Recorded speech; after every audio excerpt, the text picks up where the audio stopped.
Hey y'all, this is your boy Woody Wood. Ronald Woodson is my name actually, and I'm here to tell you that critical race theory is a hot button issue that if you ain't in tune to it, there's a large portion of the country that is very well in tune to it. Not only that, but they have a lot of angst against it. Here, check this out.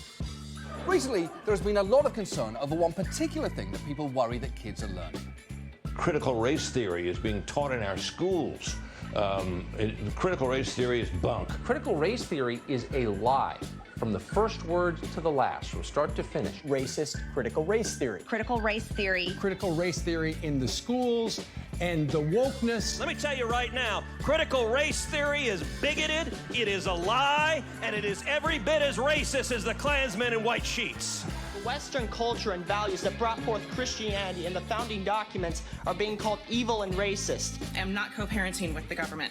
It is not your job to force these ideas onto my child. The narrative in this country is that we're all inherently racist, and I'm about sick of it. It's a Marxist ideology, and we all know it. All of these lessons have the intent to make our children feel disgust towards our nation. This country isn't even a racist country. We elected Obama for 2 terms.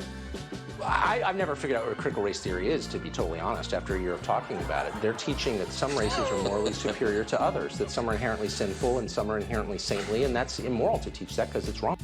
Critical race theory just says, let's pay attention to what has happened in this country and how what has happened in this country is continuing to create differential outcomes so we can become that country that we say we are.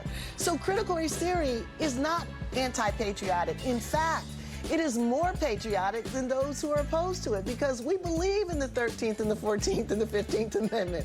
We believe in the promises of equality, and we know we can't get there if we can't confront and talk honestly about inequality. That's right, y'all.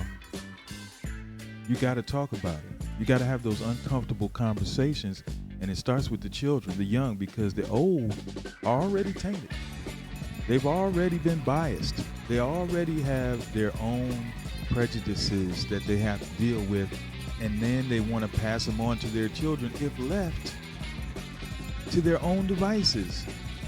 But that's not cool. And that's why education has to step in and present a counterpoint. But there's so much pushback against it, and people have so much vitriol. But to be honest with you, can you honestly say that you could trust parents like the ones that I am going to show you with the education of the young so that we can move forward in a progressive fashion? Check this out. We matter too.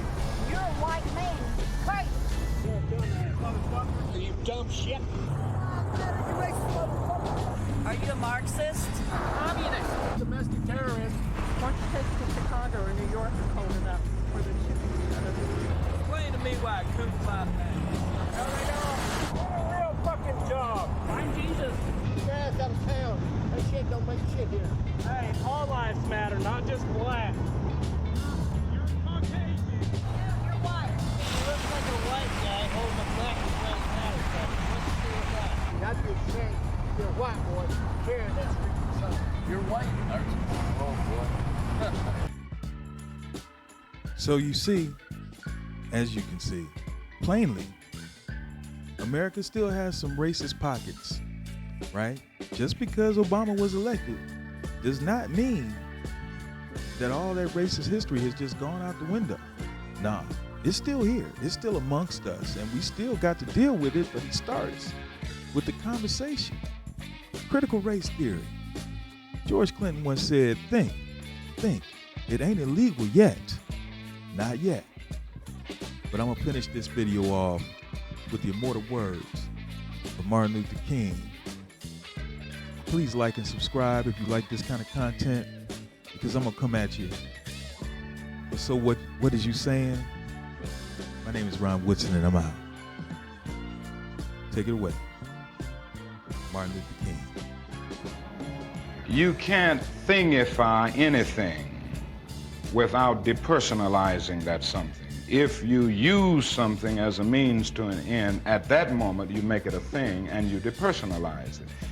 The fact is that the Negro was a slave in this country for 244 years. That was a willful thing that was done. The Negro was brought here and changed, treated in very inhuman fashion. And this led to the thingification of the Negro. So he was not looked upon as a person. He was not looked upon as a human being with the same status and worth as other human beings. And the other thing is that human beings cannot continue to do wrong without eventually rationalizing that wrong. So slavery was justified morally, biologically, theoretically, scientifically, everything else.